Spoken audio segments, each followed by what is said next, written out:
السلام عليكم ورحمة الله وبركاته. الله يحميكم يحمينا ويسعدكم يسعدنا ويرزقكم يرزقنا. قولوا آمين.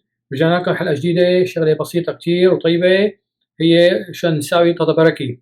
طاطا بركي شغلة سهلة كتير، مكونات على بركة الله. بدكم معكرونة مسلوقة. شلون سلقناها؟ حطيناها المي، غليناها المي، حطينا شوية ملح شوية زيت، وبقبق المي أو غليت المي حطينا سقطنا المعكرونة فيها.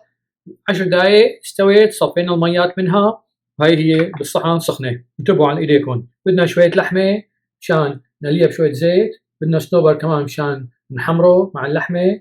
مع هدول اللحمة والصنوبر بيجي فلفل أو 7 بهارات وشوية قرفة وملح.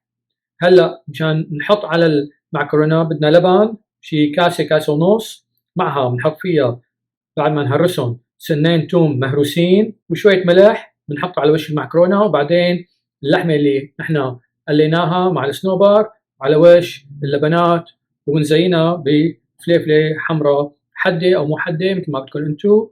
بتصير هيك أحلى طاطا بركي.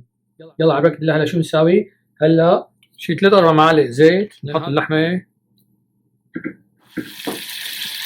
نحط لها شي ربع معلقة ملح، هاي شوية قرفة، رشة، ربع معلقة فلفل أو 7 بهارات.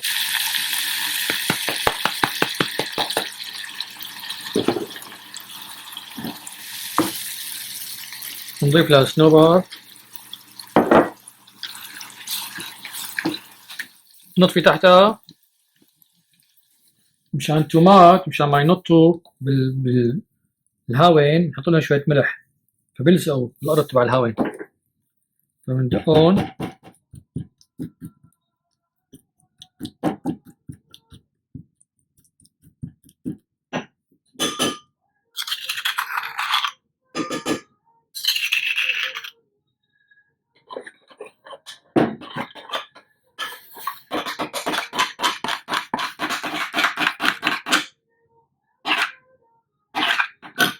نحط لها شوية ملح.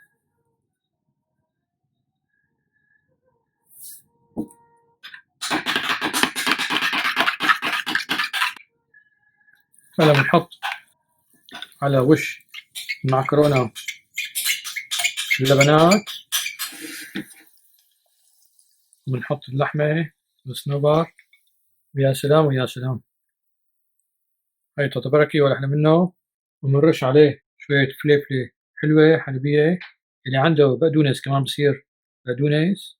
إن شاء الله تعجبكم، تدعونا، لا تنسون الشير واللايك والسبسكرايب والدعاء. واللي عنده سؤال يبعث لي على اليوتيوب. السلام عليكم ورحمة الله وبركاته. أحلى طاطا بركي.